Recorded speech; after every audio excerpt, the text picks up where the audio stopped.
everyone. Welcome to Blogging Head's special BB Goes to Washington edition with Heather Hurlburt from the National Security Network and Eli Lake from the Washington Times and New Republic.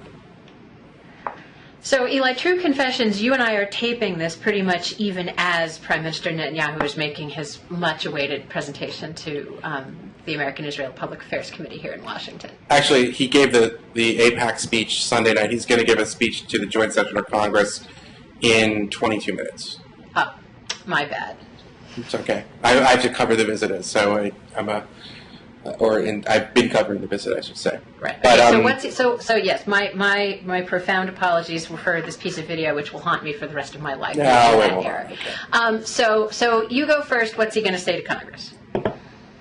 Oh God, I can't predict what he's going to say. I think he's going to basically. You can. Come on. Well, I mean, I'm going to cover it. I don't think that there's going to be much surprise. I think he's going to talk about how Israel needs the United States friendship and how he appreciates the friendship very much, and how, I think that Bibi's view at this point is that there isn't much of a partner on the Palestinian side. I think he's going to reiterate his view that that Israel will not negotiate with any government that has Hamas as part of it, which I think was 75 to 85% adopted by President Obama on Thursday in his Middle East speech. And I guess, and then I think it's going to be, the rest of it is going to be how it's two democracies fighting terrorism, that kind of thing.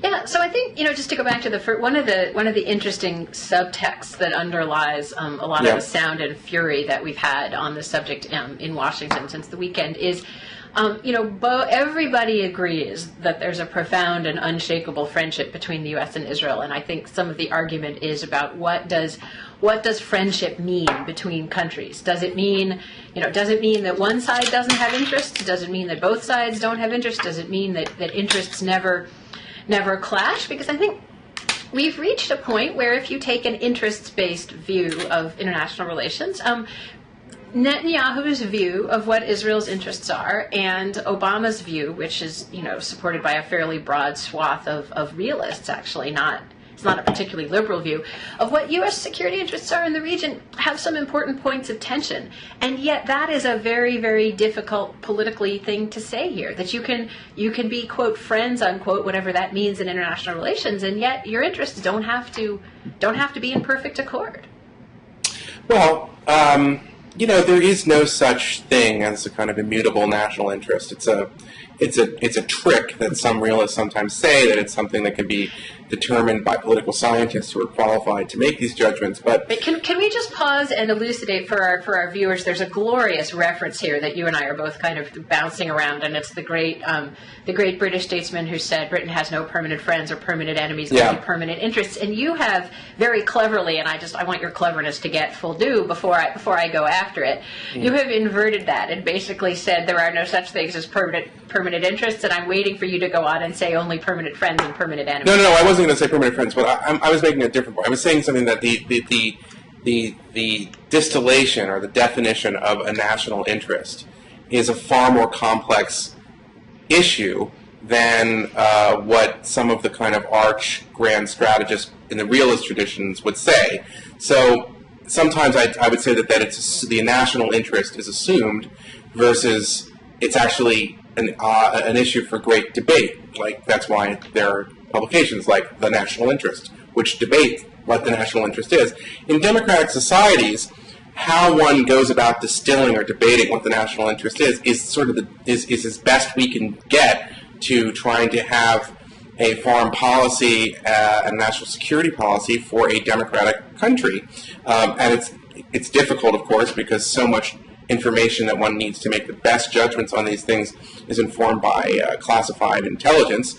But in that respect, the issue of is the U.S. alliance with Israel in the national interest is a subject for debate, and not something that it's all the experts agree it's not, or it's currently the interests diverge, and therefore we need a new tack. And the only thing that is keeping us from that tack is the influence of the American pro-Israel lobby, AIPAC, and other I other would kind of actually groups. never put it that way, and I think the question Well, no, you wouldn't, but I'm saying that that's a is classic. It's a classic argument that people have what made. kind of alliance between the U.S. and Israel is in the U.S. national interest, and is the only kind of alliance that's in our interest an alliance where the Prime Minister of Israel comes here and tells us what he wants, and if you disagree with him, you're hurting Israel, which is, a lot of the sort of terrible rhetoric and terrible partisan, throwing Israel under the bus rhetoric that we've heard the last couple of days? Or is the kind of alliance that's actually in the U.S. national interest one where the U.S. can say, peace is profoundly in our interest, it's profoundly in our military interest, it's profoundly in Israel's long-term interest, we believe, and therefore we're going to be the kind of friend that says, hey, I know this is hard, but you got to do it, and I know I know you, Prime Minister, have a lot of coalition partners for whom it's problematic, but you got to do it. And that is not in any way outside the boundaries of what a serious strategic partnership between two countries looks like. And I think that's where the debate in the U.S. over the last week has gotten so profoundly off the rails. I don't think that's what it is. I think what it is a disagreement about the prospects for peace right now.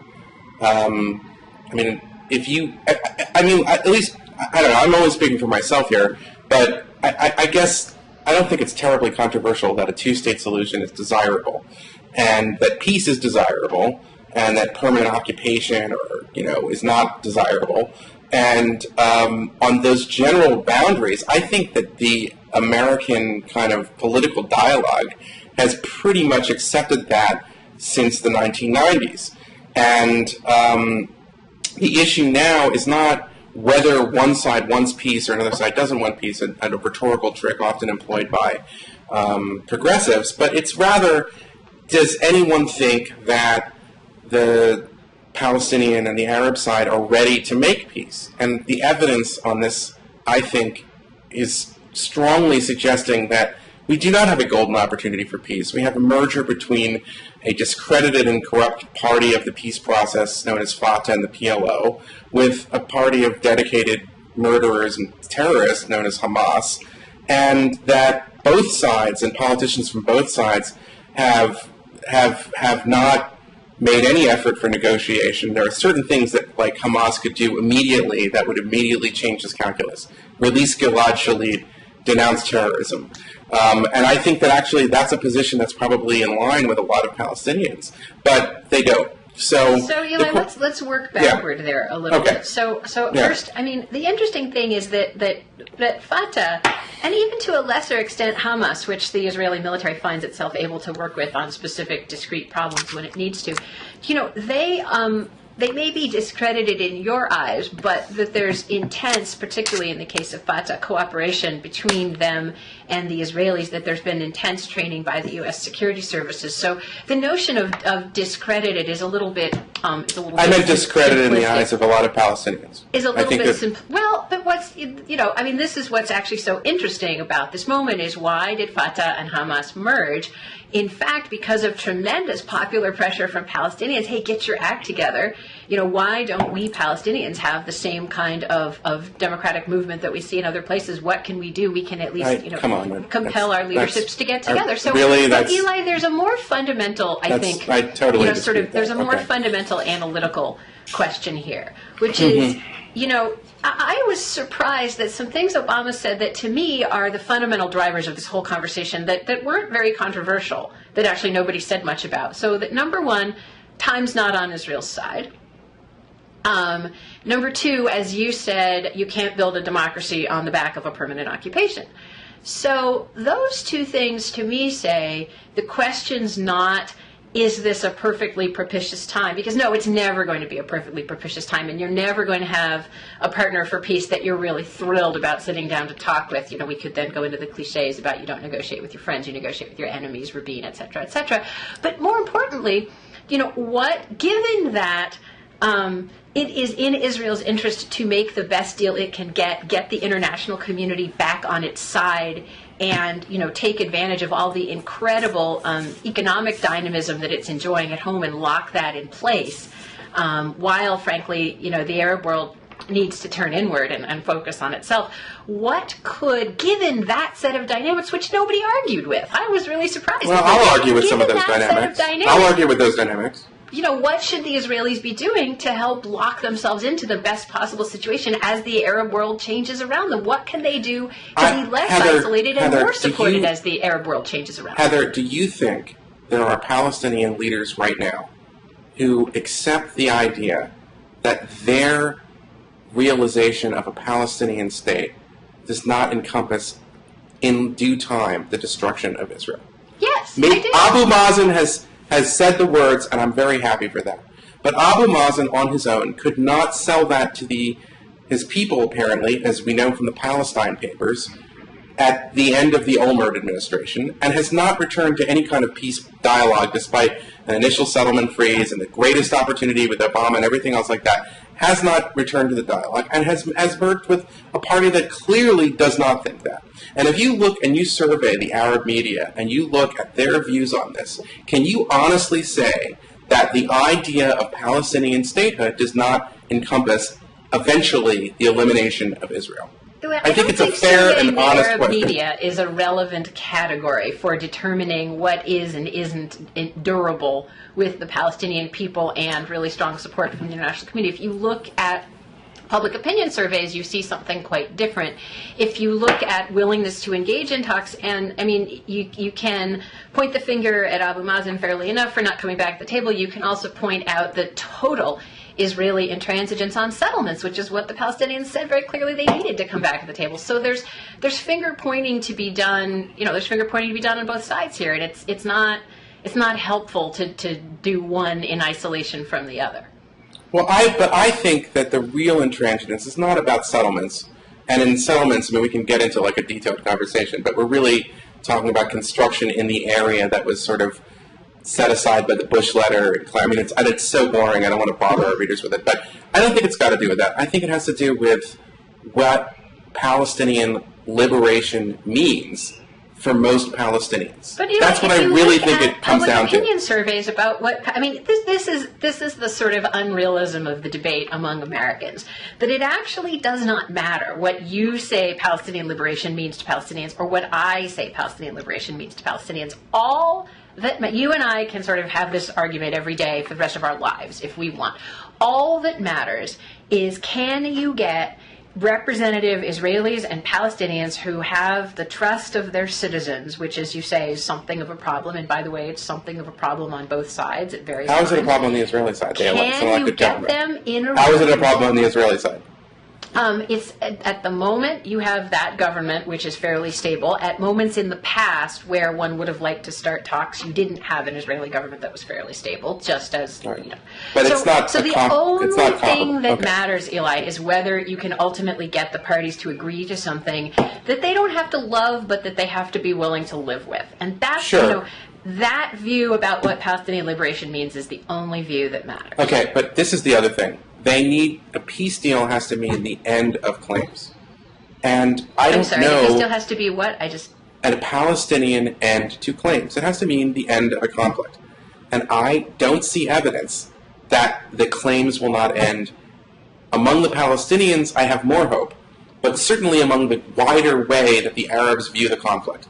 And in that respect, it's a very important issue, which is that what does a settlement? What do you mean so what? That's the entire point. How could you say so what to that? They're still grumpy about Northern Ireland, yet that is enduring just fine. It's not about being grumpy. It's an end to claims. It means that you no longer are going to be in conflict or fighting with Israel after the two-state solution. You're not going to be pushing for now reclaiming the 48 boundaries. It has to be an end to military conflict. You can still, that doesn't hurt. Israel's an enormously powerful country. Heather, I can't even believe we're even having this conversation.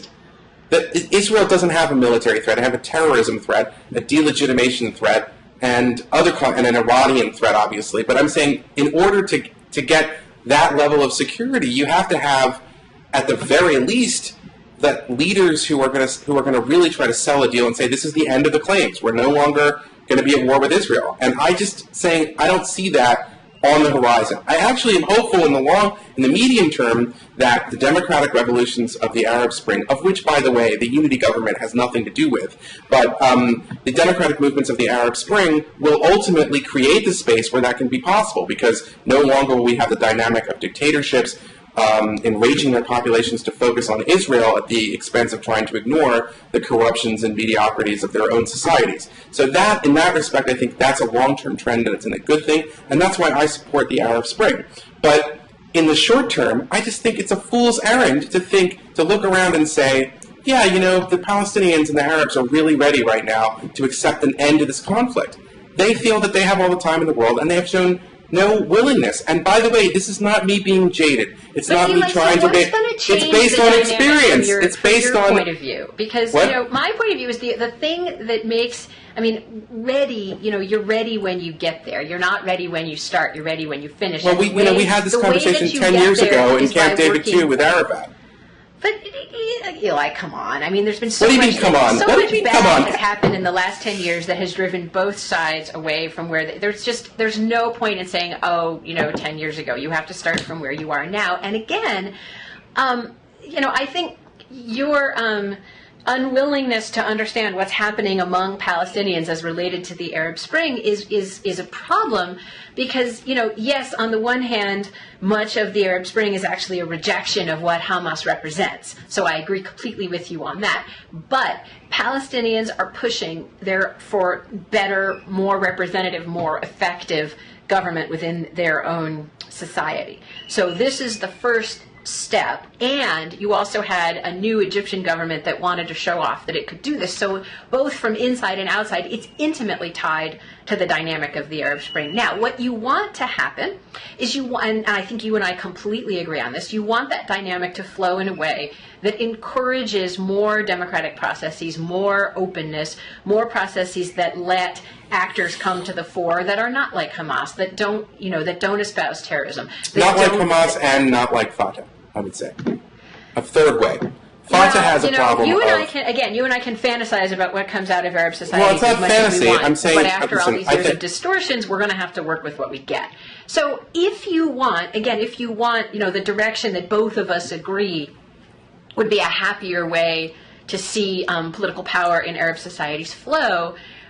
You do that by giving new openings. You don't do that by keeping everything as closed as it's always been. You do that by offering opportunities and saying, hey, okay, here's an opportunity. Fatah and Hamas, can you get your act together to take this opportunity? If you can't, okay, what conclusions does your citizenry draw? Does the strategy the only thing in that unity deal that's work for you, or does that hurt you? And if not, what opportunities do your citizens draw from it that we in the West in particular, and Israel also, which is still in a position of strength right now militarily, but is in a decreasing position of strength internationally, and as the Arab societies get their acts together, is in a decreasing position of strength in other ways, should take advantage of, while it's strong, to say, yeah, okay, you're ready to talk to us, you're ready to take up the Obama conditions, we're ready to talk to you. There's to this level of confidence about the future if you say the truism of if the unity government, including Hamas, accepts Israel's right to exist, returns Gilad Shalit, renounces terrorism, and agrees to prior agreements between Israel and the Palestinian Authority, well then I would not have a problem with that. But I just don't see that happening, because at that point Hamas would almost cease to be Hamas, because it is so identified with this notion of resistance. But I want to get to something else that you sort of mentioned, which is that everybody assumes that the momentum for what's called BDS, boycott, divestment, and sanctions against Israel, will grow. But in a very real sense, Heather, I wonder if that's the case. I don't doubt that among a certain kind of leftist academic, their animosity towards Israel will never die, and I doubt that they would accept a two-state solution at this point. But that is not really rising to the level of sort of strategic concern for Israel. But Israel has discovered quite a bit of natural gas, and as that natural gas goes online and it's able to export it to Europe, I really would love to see the person who makes the argument that on human rights grounds we should purchase our gas from Gazprom and the Russians as opposed to the Israelis. Because, that would that's a game changer in a dynamic of Israel's economy that makes them almost essential and essentially integrated into Europe in a way that they, until now, really haven't been. The other thing is that Israel has a really impressive high-tech and medical sector, and that technology, I mean, if you want to boycott it, but you boycott it, at the peril of your own hospitals and militaries and computers and et cetera. So those are two areas where I think that, on the one hand, yes, there is a kind of noisy rabble movement agitating against Israel, and that will kind of continue. But on the other hand, in kind of the real dynamics, Israel will be more integrated, particularly with the European economy, if the natural gas, goes online, and if they continue to kind of invent new computer programs, et cetera. Well, I think people in the Libyan regime might have some interesting comments to make about how much your strong natural gas connections to Europe do or don't. Oh, really? So Israel is like the equivalent of Muammar Gaddafi? No, that's not. And by the way, Gaddafi, until he started firing like a lunatic on his own people, actually was integrated, and they went out of their way to try to. I mean, I'm saying, Israel doesn't blow up discotheques in Berlin and claim solidarity with every. I think people have hoped in the past that economic considerations would trump other considerations, and they have been disappointed. I also think that it will take a hell of a lot of natural gas for Israeli natural gas ties to Europe to trump some of the economic but also cultural and population-based ties that have led a number of European countries to adopt more pro-Palestinian positions. I actually have to say, I can't believe you just said that. The Europeans have shown that they're willing to trade with everyone. The history of the 20th century is littered with optimistic assumptions about how economic ties would lead to political ties that didn't pan out, and so I would encourage nobody to put all. I think the dynamics you raise are really interesting. I would encourage nobody to put all their eggs in one basket. But I want to go back to BDS for a second, because it's really interesting. On one level, I agree with you that the left wing peace, BDS, boycott movement sort of ought to be just a nuisance that Israel can live with fairly easily. But Israel's handling of it is so bad, and if you look at the flotilla last year, so overdone that that was a self-inflicted wound. And I agree with that. I think it's very clear, everybody now understands that Israel can be gotten to inflict more wounds on its international image that way. And I expect, my understanding is there's going to be more of that kind of thing. And I frankly expect Israel to overreact to it again in ways that are very, very harmful to Israel's own security interest. And the question of why Israel lets itself be goaded in that particular way is a fascinating one to me.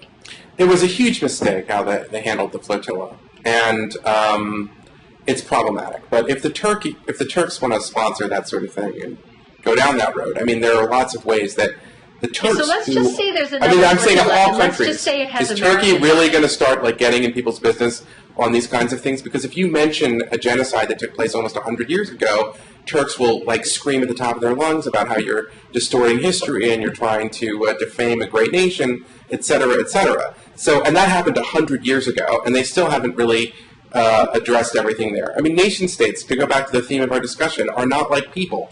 They have, they're, and I would point out, by the way, because I'm kind of taking the side of, I guess, on the Israel side on this, but I would point out, I have a piece today which we'll link to about a huge dispute that did not get a lot of coverage at all in the United States in the Bush administration, the last administration, on how Israel was selling U.S. technology to China. It was infuriating for 15 years, and when you were in the Clinton administration, I'm sure you remember all this stuff. It was a sub rosa issue between two countries that ultimately led in 2005 for Israel to be cut off for effectively 2 years, but really 1 year, from all U.S. defense technology cooperation, which is extraordinary because Israel is the largest recipient of foreign military financing. And what's interesting is that Barack Obama has increased military aid, but particularly defense cooperation with Israel more than any other president. Now, part of this is because Israel finally decided strategically that they were not going to sell this stuff to China, and they do still sell some things, but not as much. But it's much, much less, and it's not as a problem. But the other thing is that it shows that the other side of this, which is despite what we have to admit is animosity between Netanyahu and Obama. I think that these two people really do not like each other.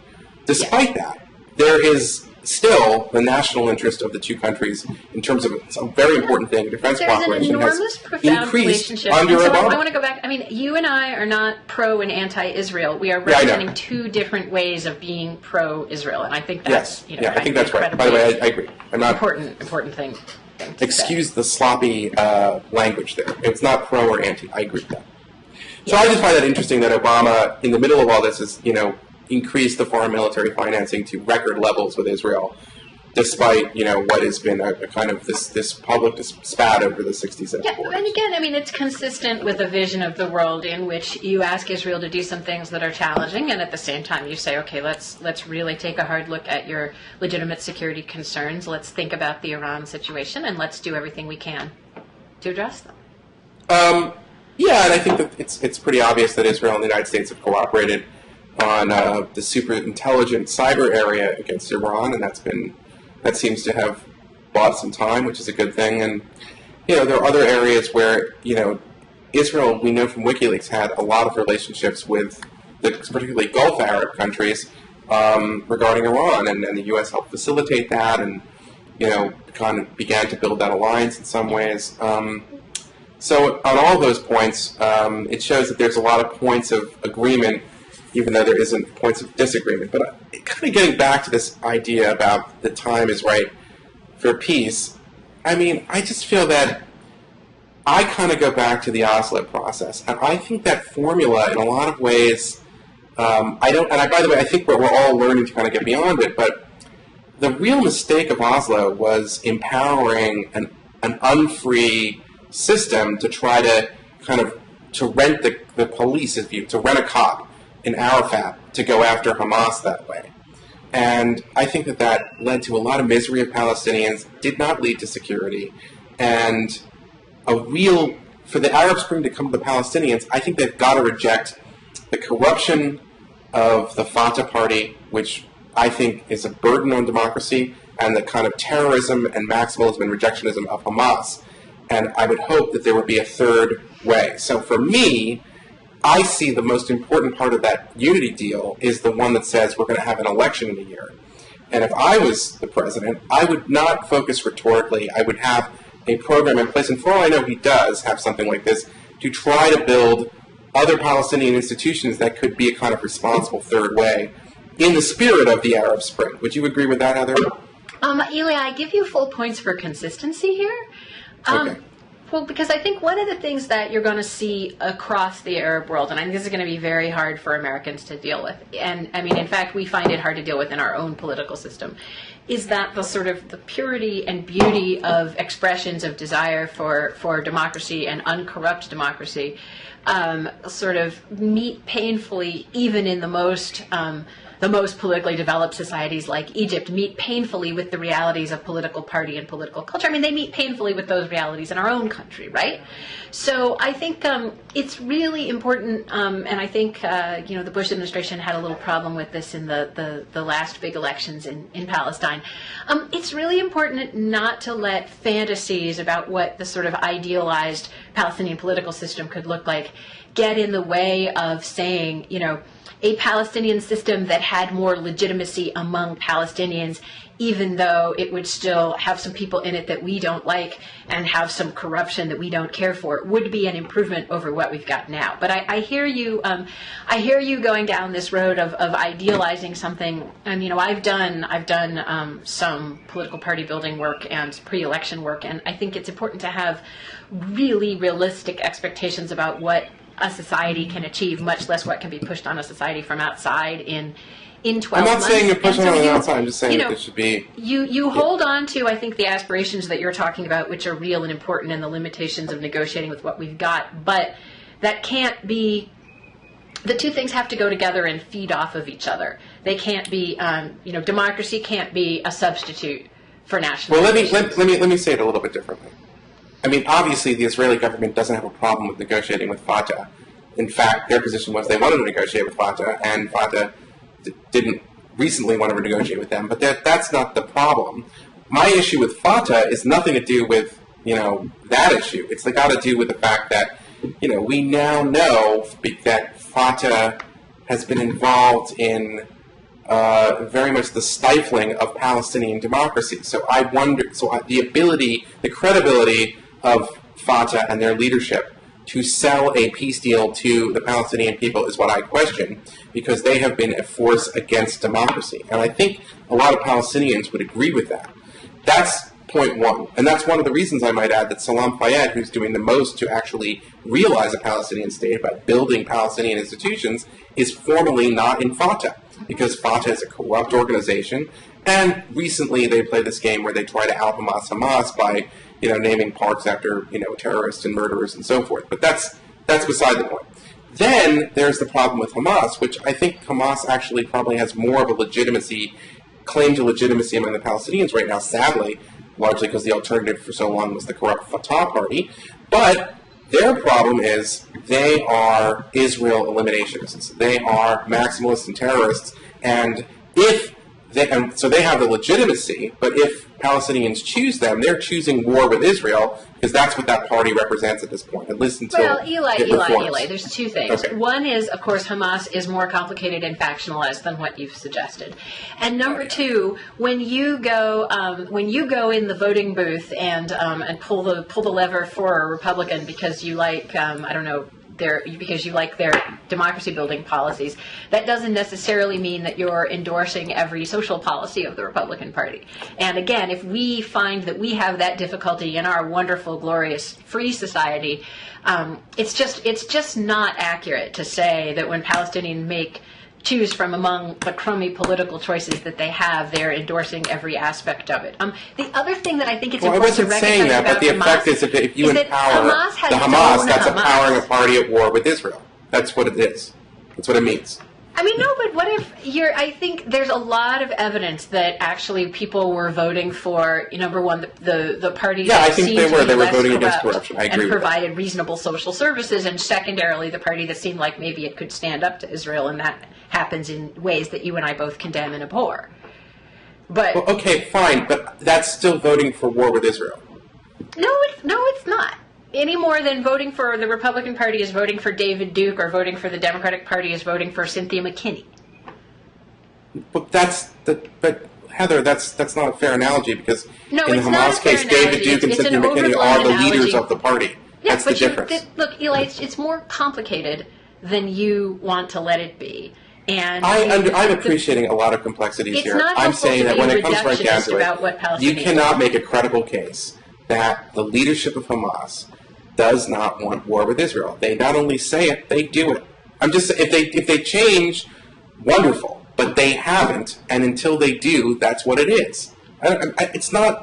Sometimes I think that there's a tendency for liberals sometimes to kind of over nuance and complex things, and it's not that complicated. This is what they say. I was actually there in the 2006 election, and I remember covering it, and the candidates were like, "Hi, I'm the mother of 3 martyrs." Everybody knows what they're voting for when they vote for people like that, and that's what it is. It doesn't mean that the Palestinians want to be bombed, and I don't think Israel should bomb, civilian areas. I think it's poor strategy in a lot of ways. That's not what I'm saying. I'm saying, though, that they're voting for a party that defines itself entirely by its war with Israel, which they call resistance. That's how they define themselves. That's how they distinguish themselves from other Palestinian political institutions like Fatah. So they're the sellouts. When somebody votes for someone whose sort of campaign slogan is "Hi, I'm the mother of 3 martyrs" or "Hi, I'm the father of 3 martyrs," right. You and I have no way of knowing in any individual case whether that person is voting for them because they want to push Israel into the sea, or whether that person is voting for them because they think that strategy is the only one that helps them obtain any aims from Israel. Well, why is that? It's like a distinction without a difference, though. No, it's not. Look, suicide bombing is unacceptable, but it's radically different from the idea of a united Arab push to push Israel into the sea. It's not the same thing. Okay, well, I maybe I'm just failing to see it. I mean, I kind of say, like, maybe it's possible that people are voting for Hamas because they want their garbage picked up on time and they don't like the idea of mixed-gender beauty salons. But they also have to know when they're also pulling the trigger that, hey, this is also a party that says they'll never negotiate with Israel, they'll never accept Israel, and they support suicide bombers and so forth and so on. So it's a party that has some factions that say they'll never negotiate with Israel and other factions that don't say that. God, Heather, are you really going to fall for this? This is, unbelievable. If this is the case, it's very easy for Ismail Haniyeh. It's very easy for any of their elected leaders to say, we're right there, but they never do it, despite the fact that they meet with, I'm sure behind closed doors they tell the elders and Jimmy Carter, oh yeah, we're really softies. But they never come out and say it. It's so unbelievably easy. It's not a hard thing to do. So this it's is an easy thing to do. It's just rhetoric. To give them the opportunity to do so, instead of doing them the favor of falling into their trap and saying, oh no, we won't negotiate with you. All the more better to say, fine, we'll negotiate with you now. This is what you'd have to live up to. That's just crazy. So I'm sorry. again, Israel doesn't lose anything. You're a very smart person, and I really do very much respect you, but I just cannot understand this. You're asking someone to sit down and negotiate after the experience of Yasser Arafat basically launching an intifada after he didn't get everything he wanted in Camp David. It's what government and elected leaders are for. I'm not asking ordinary Israelis to do that for exactly the reasons you cite. I'm not asking ordinary Israelis to live without extraordinary pledges of support for their security from the U.S. and from others. But I am saying that one of the things when you go into government in a society is you've got to be ready to do challenging, ugly things that will ultimately come to your advantage. Okay, and I so, think yes, your I position is I think that's what leadership I think is. your position, which has not been adopted by Barack Obama. Okay, Barack Obama seems to be of the position that it's not realistic to ask the Israelis to negotiate with a party that wants to destroy it. I think your position ends up. I said earlier that with the Obama conditions, actually. So I think I'm. Oh, if we're gonna, okay, I would of course give him the right to disavow anything I've said, but I don't. All right, but I'm saying, okay, if all you're saying is that Hamas has to meet the Obama conditions, then I agree with that. I mean, sure. Yeah. Okay, then we are in agreement, but they haven't done it. What I'm saying is, until they meet those Obama conditions, then it's the party of war with Israel. And when they do meet those conditions, wonderful.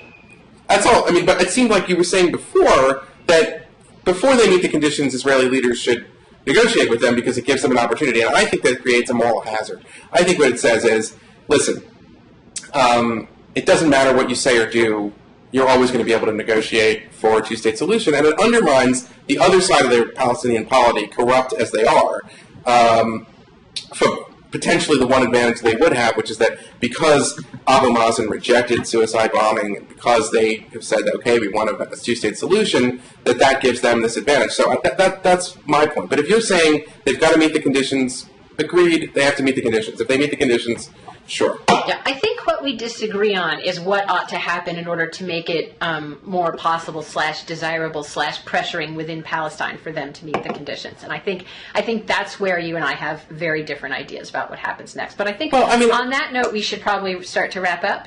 Okay, sure. Do you want to summarize?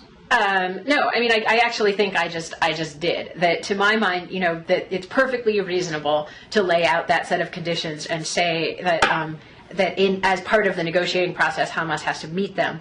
But I also think that there are different ways that meeting the conditions get defined, which makes it, sort of like there's nothing Hamas could ever do that would meet the conditions to some people's satisfaction, and that it doesn't. Well, hurt I'm not Israel. saying that. It doesn't hurt Israel in the slightest to lay out the benefits that would happen if Hamas did meet the conditions, which then puts more pressure on them within the Palestinian internal context. Now, I think the other point that neither of us has made is that there does need to be some kind of process visible by which any of this could happen. So. All right. Well, I want to end on just one point that we didn't touch on, which I think is very interesting. Okay, I wrote a story about 6 weeks ago, which I think should have gotten more attention because I think Israel has learned to a degree that it cannot do another Operation Cast Lead. There's just too many international repercussions and diplomatic repercussions for them when they do that. Then there's a huge moral problem, and I don't think a lot of Israelis in the end thought that using industrial. I think that they were justified in doing it, and they pushed back against efforts to try to criticize them. But also, the reality of it is when you're fighting an enemy that sort of disperses its military positions amongst the civilians, you're going to have a lot of civilian casualties. So Israel has adopted an approach that is actually very similar to the U.S. global war on terrorism, which is that Israel now takes the view that anywhere in the world where there are Hamas leaders, they can target them. And we saw that not only more than a year ago in Dubai, but we saw it about a month and a half ago in Sudan, and we saw it in the Ukraine about 2 or 3 months ago when they abducted somebody and they're now bringing them back for a trial, and that Israel has adopted a kind of U.S.-style global war on terror approach to Hamas global network, as they would call it, and that there has been and I have asked all over the administration, do you have anything you want to say about this? And they don't criticize it at all. And so that's one area where the United States and Israel are not only aligned, but taking, this approach, an approach which Obama, I think, has rightfully gotten a political windfall in terms of the Pakistan operation against bin Laden. And I'd say the one other thing is that on the BBC interview that he gave with this European trip, he was asked, would there be other kinds of operations like that in Pakistan? And he said he did not rule it out. And I think he even said he said it kind of qualified yes. So that, in that sense, you have Israel and the United States, two countries whose national interests, to go back to the theme of the discussion, compel them to conduct a kind of global or dirty war on a global scale. How about that? Or an intelligence war on a global scale, maybe. I think that's a great topic for our next blogging heads, actually, Eli. That was what I was dying to kind of get. That's what I thought was the kind of that's the unspoken thing. Like everyone's talking about the borders and the theatrics and the body language and everything like that. But I thought the real thing was not a peep about the fact that Israeli and Americans go all over the world and they kill members of a network that they think are an existential threat, and not a peep. Not a peep. Is that okay, Heather? Is that all right? Can I just preview for the next dialogue? Yeah. But is that okay? I'm not talking about Israel. I'm not talking about America. I'm talking about that tactic for this country, Israel, other countries. Is that all right? So I'm going to give you a rousing "it depends." Okay. Good. And I'm also going to say that in addition to the moral "it depends," there's a practical at what point do the negative consequences outweigh the benefits, and that calculus is different for Israel than for the U.S. Well, that's okay. All right. Thank you, Heather. To be continued.